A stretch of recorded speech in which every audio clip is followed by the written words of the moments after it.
आपण देखंतु एबे जो 10 तारिख रे जो घटनाटा घटिला एटा लोक लज्जार कथा।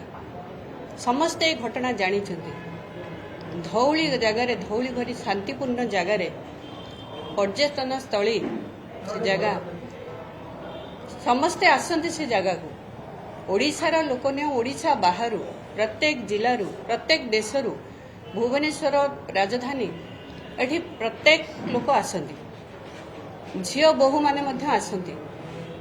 एते सुंदर जगह से पर्यटन स्थली रे जदि गोटे झियो दुष्कर्मर शिकार होउची ताहले आपण माने जानिचंती जे धौली तळे गोटे थाना अछि।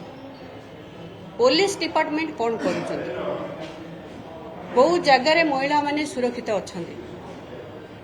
प्रत्येक जिल्ला रे देखंतु जोठी पर्यटन स्थली अछि सेठी साधारण लोक सेठी जीवे सेठी महिला नुह पुरुष नुह झियो नुह कि बहु नुह समस्ते ही जाउचंती पर्यटन स्थली।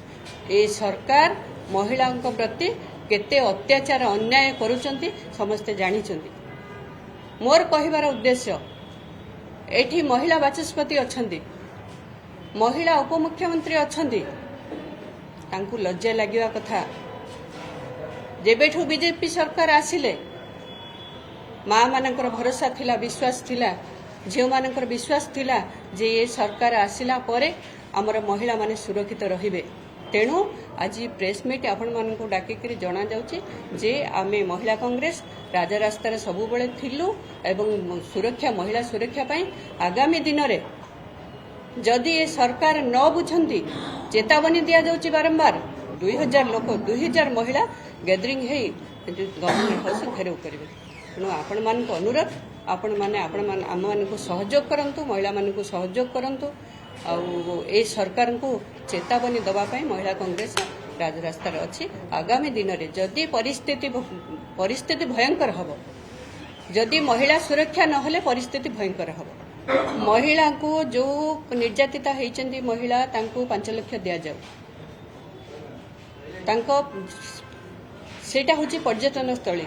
आगामी दिन में कौटी लुचा छपा कौटी अंधार कौटी गलिकंदी देखुले किंतु आजिर दिन में ए सरकार आसिला परे खुलाम खुला पुलिस डिपार्टमेंट पुलिस भाई मान आगरे घटना घटी जाउची सरकार आगरे घटना घटी जाउची तथापि सरकार चेतावनी नुह सरकार आखि की दिशुनी पुलिस भाई मान को दिशुनी।